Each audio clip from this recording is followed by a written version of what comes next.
para la mujer tamaulipeca, abriendo un espacio de carácter informativo que promueva el conocimiento sobre el tema de la salud integral de la mujer. En esta ocasión nos honran con su presencia el doctor Ares Duvalier Alberto Buenfil Saldívar, la doctora María Concepción Rodríguez y el doctor Guillermo Félix González, quienes serán nuestros panelistas y a los que les damos un cordial aplauso.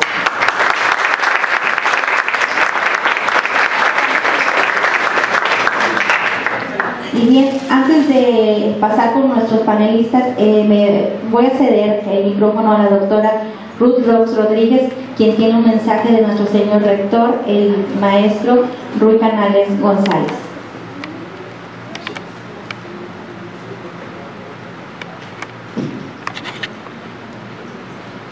Muy buenas tardes. El doctor Rui Matías Canales González, rector del Colegio de Tamaulipas, ofrece una sentida disculpa por no poder estar esta tarde con nosotros. En su nombre les agradezco su presencia en esta tercera reunión del Foro Equidad de Género. La equidad de género es un tema de primer orden en la agenda mundial para el siglo XXI. Así lo confirma, por ejemplo, el hecho de que constituya uno de los objetivos del desarrollo del milenio formulados por la Organización de Naciones Unidas. A lo largo de las últimas décadas se han creado diversas instancias dedicadas a los estudios de género, al impulso de programas con perspectiva de género, así como a la puesta en marcha de acciones afirmativas para la equidad de hombres y mujeres. Sin embargo, la desigualdad de género persiste, por ejemplo, en el acceso al empleo y en las condiciones laborales. En la mayoría de los casos, el factor determinante es la educación. Las instituciones educativas, como el Colegio de Tamaulipas, que sustentan un trabajo académico cotidiano en la reflexión, el análisis, la imaginación, y que aportan a la sociedad creación, transmisión y difusión de conocimientos, no pueden quedar al margen de un tópico de esta relevancia. La función cultural, científica y humanística que desempeña parte del principio elemental de que la igualdad es esencial para el desarrollo humano y para la paz. Por ello es que la comunidad académica del Colegio de Tamaulipas ha decidido crear el Foro de Equidad de Género, a fin de establecer canales sistemáticos de diálogo entre académicos y académicas, especialistas en estudios de género, organizaciones sociales e instancias gubernamentales para promover la participación de las mujeres en el desarrollo científico, humanístico, artístico y tecnológico del país y de Tamaulipas, obviamente. El Foro de Equidad de Género es también un espacio destinado a que las mujeres nos informemos y conversemos sobre problemáticas comunes. En nombre del rector del Colegio de Tamaulipas, Rui Matías Canales González, les doy la más cordial bienvenida y agradezco en todo lo que vale su interés y su participación. Muchas gracias.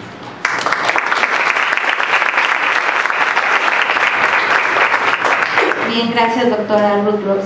A continuación iniciamos con nuestro primer panelista, es con el doctor Ares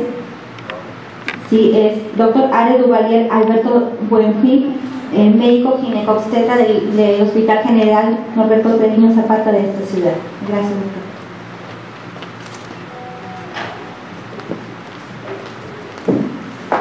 Bueno, buenas tardes a todos, muchas gracias por la invitación al Colegio de Tamaulipas. El tema que vamos a ver es un poquito hablar de la salud de la mujer. Vamos a tratar de hablar de las diferentes etapas de la vida de la mujer y especificar un poco de las que enfermedades son más comunes en cada etapa, ¿verdad? Hay enfermedades que son más comunes en ciertas etapas, por ejemplo en la adolescencia. Hay enfermedades que son más comunes, más predecibles en la mujer, por ejemplo en la menopausia o en la senectud. Entonces vamos a tratar de desarrollar el tema, vamos a tratar de separar bien las etapas y tratar de explicar bien esto. Bueno, las etapas de la vida, tanto del hombre como de la mujer, abarca desde la prenatal, la infancia, la niñez, la pubertad, la adolescencia, juventud, adultez y finalmente la juventud. Nosotros vamos a basarnos principalmente vamos a hablar a partir de la pubertad, que es la senectud, que es lo que nos interesa en este tema.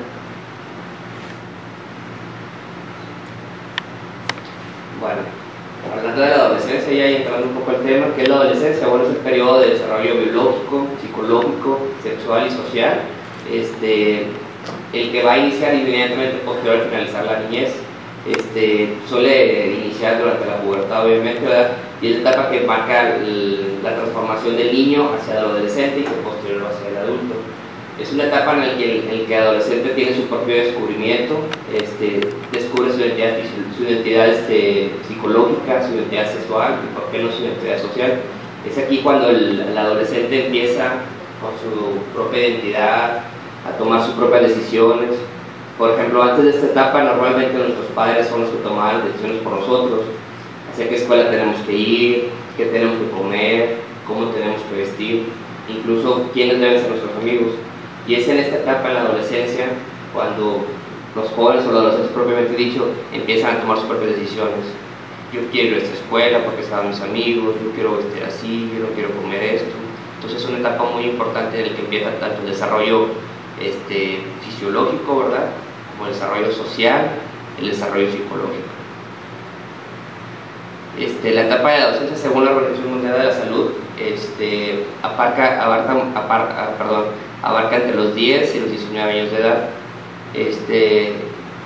La Organización Mundial de la Salud subdivide la adolescencia en tres subdivisiones más, que es adolescencia inicial de los 10 a los 14 años, la adolescencia media, que abarca entre los 14 y los 16, y la adolescencia tardía, que se extiende hasta los 19 años. Después de la adolescencia va a seguir la juventud plena, que abarca de los 20 a los 24 años, después se llega a adultos. Bueno, en la adolescencia, como les comento, es donde empieza el joven su desarrollo tanto físico como emocional, también social y psicológico, por qué no decirlo.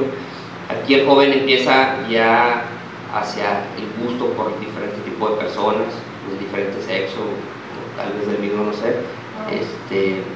Es donde el joven empieza a tener atracción por alguna persona, donde empieza a caerle bien a alguien o no. Después es que yo no le hablo a ella porque me cae mal. Empiezan a tomar su propia decisión, son individualistas ya. Ya es la etapa en la que ellos, en base a sus decisiones, van a forjar su futuro. Entonces es una etapa en la que tenemos que, nosotros como padres, estar muy pegados a ellos y tener gran comunicación con ellos para ayudarlos en sus decisiones. Los jóvenes aquí, al sentir su autonomía y al sentir su poder de decisión, a veces entramos en conflictos porque ellos quieren una cosa y nosotros queremos otra cosa, ¿verdad? Pero aquí es cuando tenemos que orientarlos, tratar de comprenderlos, nosotros también pasamos por eso, y simplemente orientarlos, no estar en contra de ellos, porque es cuando los jóvenes buscan su autonomía. Bueno, según la Organización Mundial de la Salud, dice que 1 de cada 5 habitantes de este mundo es joven, y que el 85% de ellos habita en países pobres o de ingresos medios, y que alrededor de 1.700.000 van a morir al año por enfermedades que son predecibles. Bueno, en cuanto a los cambios, en cuanto a la fisiología del joven, el primer cambio identificable en las mujeres, que es lo que nosotros vamos a referir solamente a las mujeres, pues es la aparición del botón mamario. La característica aquí es que el botón mamario se va a iniciar con un engrosamiento, lo que es el tejido glandular por debajo de la areola, y esto es por consecuencia de las famosas hormonas. Por eso es que todos decimos que en la adolescencia por las hormonas tienen las hormonas empiezan a despertar y empiezan muchos cambios tanto psicológicos como fisiológicos. Bueno, la edad de aparición promedio son los 8 años, aunque se puede adelantar o se puede extender un poquito más, ¿verdad? Y bueno, aquí debemos de entender porque todos estos cambios conllevan a molestias de manera importante para los jóvenes. La aparición de la areola es dolorosa para la adolescente que se está apareciendo, es tan dolorosa que incluso el propio roce de la ropa le va a molestar. Entonces por eso hay que tratar de entender por qué siempre, a veces el adolescente siempre está de mal humor, ¿verdad? Estos cambios al adolescente le preocupan, le estresan. Para nosotros son cambios tal vez no tan importantes y sabemos que en 1, 2, 3 meses va a pasar, pero al adolescente en ese momento le preocupa, le estresa. A veces no hay la comunicación adecuada ni siquiera con la madre y no comprenden estos cambios. Entonces por eso siempre decimos, no, es que siempre está de mal humor, no se puede hablar con ella. Bueno, hay que tratar de comprenderlos y saber que están por cambios importantes que no solamente le llevan a un estrés y a un dolor físico, ¿verdad? Entonces tratar de comprender y ayudarlo y orientarlo básicamente, ¿verdad? Bueno, en cuanto a los cambios, continúa con la areola, empieza a crecer, sobresale del tejido circundante. Al pasar los años va a tomar su forma definitiva, que normalmente es cónica, y va a haber crecimiento de las mamas, así como que van a aparecer los conductos para que el día de mañana pueda lactar en caso de que haya un embarazo.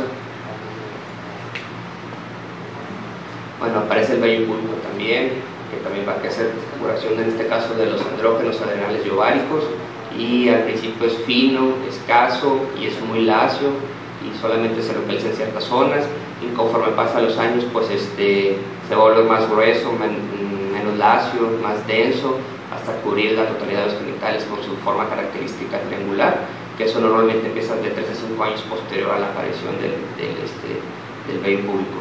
Puede ser en relación aparece igual que la aparición del botón mamario, pero normalmente siempre es después del segundo grado. Bueno, los genitales pues siguen madurando, tanto los órganos internos como los órganos externos. Es por eso que las jovencitas, es por este motivo que las jovencitas o las adolescentes cuando se embarazan se complican mucho, y es un factor de riesgo importante. Cada vez vemos más adolescentes embarazadas, 13, 14 años. Yo he tenido pacientes de 13 años embarazadas, tuve una paciente de 15 años con su segunda cesárea. Entonces, obviamente, sus genitales no están del todo maduros, por así decirlo. Su útero no ha crecido, su pelo no ha terminado de fusionar. Entonces, el 90% de estos pacientes van a terminar en cesárea porque no pueden desarrollar un trabajo de parto. Muchas veces llegan con trabajo de parto, sobre todo aquellas que vienen de rancho y que su mamá prácticamente les obliga a tener trabajo de parto, pero no puede avanzar porque los genitales, tanto internos como externos, no están desarrollados al 100%. Hasta los 17, 18, tal vez los 19 años termina su formación. Entonces, el 90% de esas pacientes terminan en cesárea, lo que conlleva un riesgo quirúrgico, la anestesia, el sangrado y obviamente el riesgo para el siguiente embarazo. ¿Sí? Seguimos con la maduración, terminan madurando los órganos tanto internos como externos, los labios menores, los trocos de falopio, en fin. Y alrededor de los 14 y 16 años la vagina adopta ya su tamaño habitual, que es más o menos 11 centímetros, y el útero también adopta su tamaño normal. Entonces, si estamos hablando que en promedio a los 16 años es cuando el útero y la vagina tienen su tamaño habitual, su tamaño que debe ser una mujer que se embaraza a los 13 años, pues no es algo que debiera pasar, más sin embargo está sucediendo y cada vez con mayor frecuencia. Bueno, ya hablando de la menarquia o la menarca, que es la primera menstruación, bueno, suele parecer en promedio entre los 11 años aproximadamente, puede aparecer un poquito antes, incluso hasta los 8 años, o puede aparecer un poquito después, incluso hasta los 15 años, ¿verdad? Entonces, así como le llamamos nosotros la menarquia o la menarca, puede acompañarse de otros síntomas o de otros cambios, o puede ser el primer síntoma. Normalmente es como el segundo o el tercero, aparece primero lo del botón mamario. Aquí en la adolescencia también encontramos lo que es el famoso brote o estirón del crecimiento. Es cuando los jóvenes o los adolescentes se dan su estirón, ¿verdad? Es cuando dejamos de ser chaparritos y empezamos a crecer. Esto se llama velocidad máxima de crecimiento y está caracterizado por un crecimiento lineal, aproximadamente de 8 centímetros en las mujeres, hasta de 10 a 11 centímetros en los hombres. Normalmente el crecimiento no es tan rápido, es en un periodo de 3 a 5 años, con un promedio de 24 a 36 meses, y a veces puede retrasarse. Esto quiere decir que el que yo empiece a crecer a los 11 años no quiere decir que mi hermano o mi hermana no vaya a ser de manera igual, ¿sí?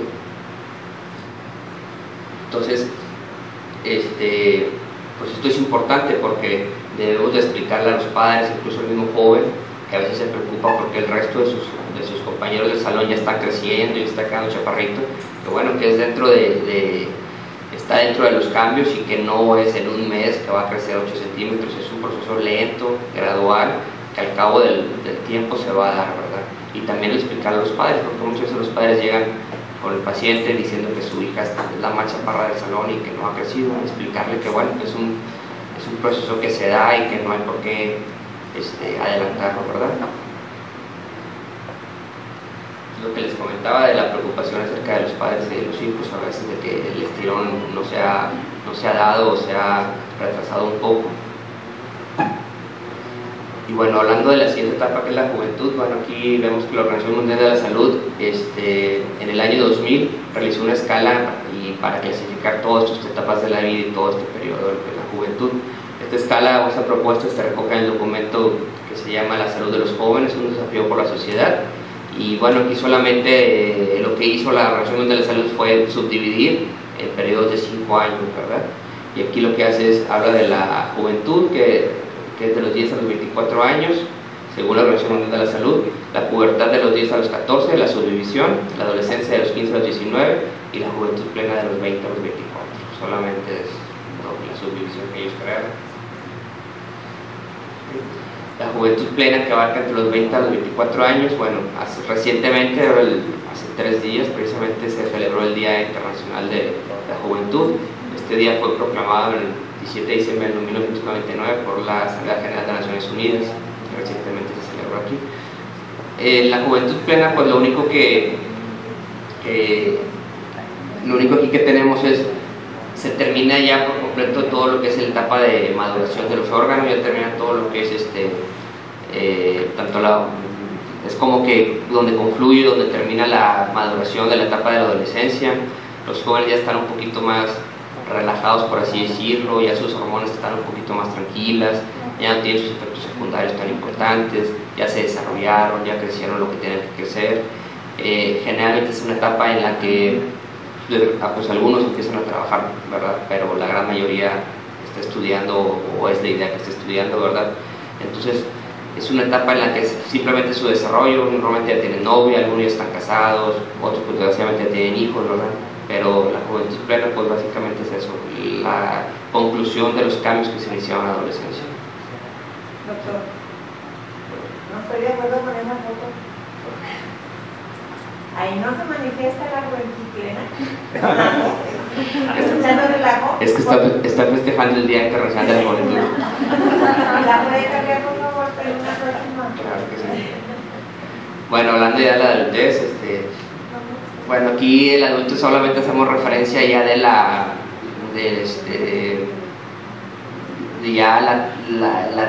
cambio de la etapa de la que no hay responsabilidad a la etapa en la que hay responsabilidad. Ya normalmente el adulto pues ya trabaja, ya termina una carrera, algunos ya están casados,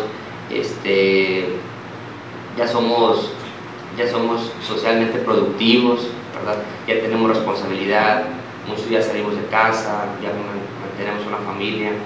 Entonces la adultez es como que, no sé si se puede decir que el periodo de oro de la vida, o no sé cómo lo podemos definir, pero es donde confluye todo y donde recogemos todos nuestros logros, ¿verdad? De nuestras buenas o malas decisiones, tanto en la adolescencia como en la juventud, ¿verdad? Lo que para la sociedad, bueno, el término adultez se dice es la persona socialmente responsable, es la persona social legalmente responsable. Nada tiene que ver con mayoría de edad, que es 18 a 21 años en algunos países, ¿verdad? Que para la ley ya es adulto, ¿verdad? Realmente la sociedad habla de adulto, alguien que es responsable, alguien que es socialmente responsable, alguien que sabe comportarse, ¿verdad? Independientemente de la edad. Okay. Y ya hablando un poquito aquí no sería de la senectud, porque la menopausia se presenta mucho antes, ¿verdad? Pero pues yo digo que es una etapa bonita también de la vida de las mujeres, en las que tienen sus cambios de manera muy importante y que bueno, y que sabiéndolos llevar, pueden llevar su vida de manera normal, ¿verdad? Entonces aquí hablamos de la menopausia, que viene del griego de mes, que significa mensual, y pausa, que significa cese, o sea, algo que se detiene, que pasa mes con mes. Y bueno, es un proceso lento, largo, que lo único que dice es la terminación de la etapa reproductiva hasta el cambio de la etapa no reproductiva, ¿verdad? No quiere decir que haya un decremento en la calidad de la mujer, no debe ser así, simplemente deja de poder ser reproductiva, es lo único, ¿verdad? Pero no debe haber un decremento en la calidad de vida. No es lo mismo menopausia que climaterio, muchas veces se confunden los términos o creemos que es lo mismo. Menopausia solamente se refiere al cese de la menstruación, de hecho debe ser por más de un año, y el climaterio es todos los síntomas que se acompañan a la disminución de los famosos estrógenos, ¿verdad? Que los bochornos, que los mareos, el insomnio, etc., ¿verdad? Entonces la edad promedio de la menopausia en nuestro país es a los 51 años, con 4 meses, aunque se ha ido reduciendo ya esta edad. Al día de hoy estamos cerca de los 48 años. ¿Por qué? Bueno, ¿por qué se ha reducido? Bueno, básicamente porque la mujer pues fuma, muchas mujeres fuman, el estrés, la gran mayoría de mujeres son productivas, ya trabajan, se estresan, ya no están solamente en casa, aparte de tener que trabajar, tienen que educar a los hijos, ver a la familia, incluso hasta los nietos. Entonces todos estos cambios han hecho que la menopausia se vaya adelantando, ya vamos a los 48 años, ¿verdad? Y bueno, es importante decir que la menopausia no es algo que se da de un día para otro, o sea, no es algo que ya fue mi última menstruación y ya es menopausia, es un proceso lento que se va dando. Normalmente menstruan un mes sí, 2 meses no, 2 meses sí, 3 meses no, a veces 2 veces al mes, hasta que ya se levanta por completo. Es un proceso que puede durar hasta 2 años, hasta que ya se levanta por completo, ¿verdad? La Organización Mundial de la Salud divide en 3 periodos la menopausia, que es la premenopausia, la perimenopausia y la posmenopausia. La premenopausia pues básicamente es el periodo de desarrollo de todos los jóvenes, la adultez, ¿verdad? Todo lo que precede a la menopausia, cuando la mujer es totalmente reproductiva. La perimenopausia es el periodo en que yo les comentaba, en que menstruo y sí, 2 meses no, 1 mes sí. Es ese lapso en el que se está iniciando pero que no se ha terminado. Es el lapso que puede ser tan corto como 3 meses o tan largo como 2 años, ¿verdad? Esa es la perimenopausia. Y la posmenopausia, pues todo lo que ya viene después del año en que haya cedido la menstruación. Hoy fue mi última menstruación, ya tengo 1 año, es todo eso, a partir de ahí ya es posmenopausia. Y hablando un poco del climaterio, bueno, el climaterio, como ya les comenté, es un proceso en el que básicamente es la disminución, incluso hasta el cese completo de los famosos estrógenos y algunas otras hormonas como la progesterona, ¿verdad? Y bueno, lo que va a causar alteraciones tanto en la menstruación como en otros cambios de manera importante en la vida, como lo vamos a ver más adelante. Es importante también recalcar que tanto la menopausia como el climaterio no siempre se puede dar de manera natural. Algún tipo de cirugía, por ejemplo una histerectomía, metemos a una paciente a menopausia independientemente de la edad. Si le quitamos el útero, pues la paciente ya no va a sangrar. Entonces, a partir de ese momento ya está menopausia, ¿verdad?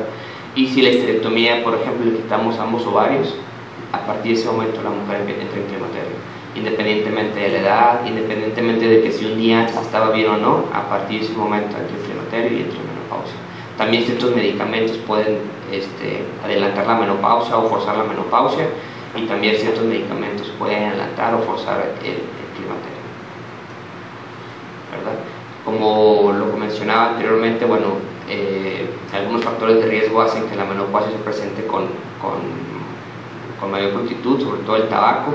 Se dice que las mujeres que fuman tienen un riesgo más importante de tener menopausia precoz, y que en teoría se adelanta 3 años con el resto de la población, ¿verdad? 3 años en menopausia con el resto de la población. Todas las personas que hacemos actividad física, pues obviamente somos más saludables, y en esta etapa de la vida es muy importante la actividad física. Las personas que a veces entran en climaterio y que son socialmente estables, que tienen una relación, que tienen una relación con su familia y que hacen ejercicios, no siempre ocupan del famoso reemplazo de terapia hormonal. Muchos pacientes pueden llevar sus síntomas de climaterio a tal grado que no ocupen medicamento, o que ocupen solamente medicamentos que para un dolor de cabeza o para algún síntoma específico, pero sin la necesidad de tomar hormonas, ¿verdad? Y esto, aquí el ejercicio es algo muy importante, ya que el ejercicio nos va a ayudar a, pues obviamente, a mantenernos activos, ¿verdad? Pero al no aumentar el tejido graso, disminuimos el riesgo cardiovascular y hacemos que, le digo, una vez se lleva una vida prácticamente normal sin la necesidad de medicamentos. No todas las personas que han tomado hormonas están en todo su derecho. De hecho, ya diferentes laboratorios han lanzado de las famosas hormonas naturistas, por así decirlo, porque hay muchos pacientes que tienen miedo a las hormonas sintéticas, ¿verdad? Entonces hay pacientes que por más que lo necesiten no lo quieren tomar, entonces hay que buscar alternativas y el ejercicio es una buena alternativa.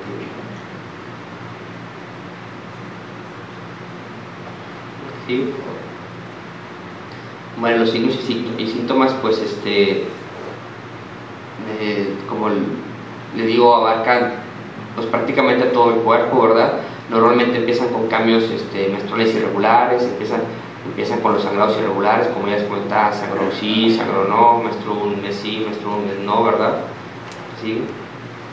Pero también dentro de los más comunes dentro de la menopausia es los famosos bochornos, los calores que dan, los famosos calores nocturnos o la sudoración nocturna, la debilidad, la cefalea, el desmayo, la fatiga, el insomnio, pacientes que batallan para dormir o que están dormidas y se levantan antes de la medianoche, tienen sueño, ¿verdad?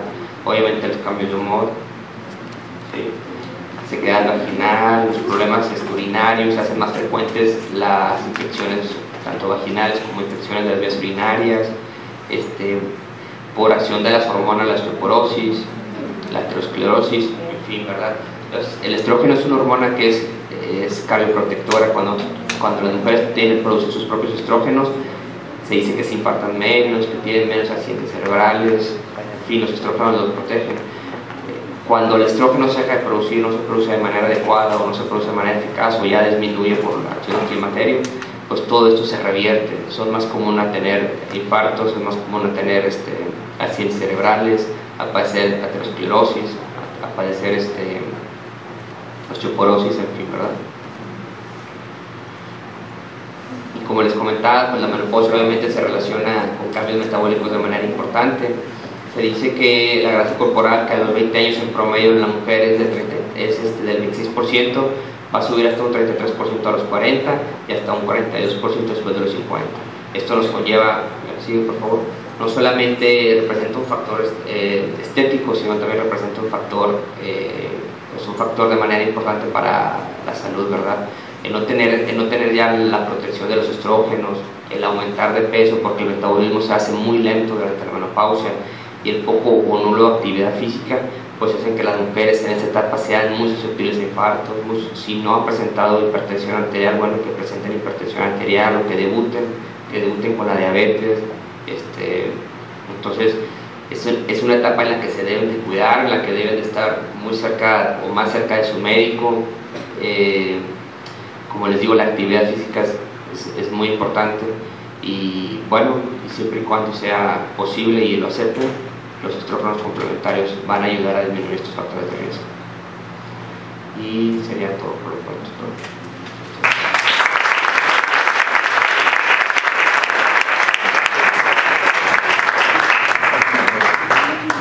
Gracias al doctor Buenfil Saldívar, y enseguida continuamos con la participación de la doctora Concepción Rodríguez, jefa del Departamento de Bienestar Social de la Unidad de Prevención y Seguridad Social del Estado de Tamaulipas. Adelante, doctora.